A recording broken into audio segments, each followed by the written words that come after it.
অগ্রগতিকে হারিয়েছে, এটি শুধু একটি সংখ্যা নয়, এটি একটি নবজাতকের, একটু শিশুর অপুষ্টি ও অকাল মৃত্যুর ঝুঁকি দেওয়ার প্রতীক। প্রিয় গণমাধ্যম ভাই বোনেরা, আপনারা সমাজে দিলেন আপনাদের নিরলস প্রচেষ্টা, প্রচার ও সচেতনতার মাধ্যমে আমরা ইপিআই ভ্যাকসিনে প্রায় 95% উপরে কাভারেজ দিতে পেরেছি। আমরা বাংলাদেশে মাত্র 1 বছর সময়ের মধ্যে 15 কোটি লোককে আমরা করোনা ভ্যাকসিন দিতে পেরেছি।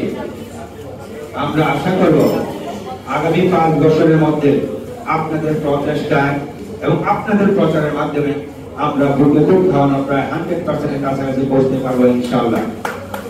আমরা আপনাদের একটু সাহায্য সহযোগিতা কামনা করছি। বুকের দুধের উপকারিতা এই সম্পর্কে আসলে বিশেষ বলার কিছু নাই, এটা আমরা সবাই জানি।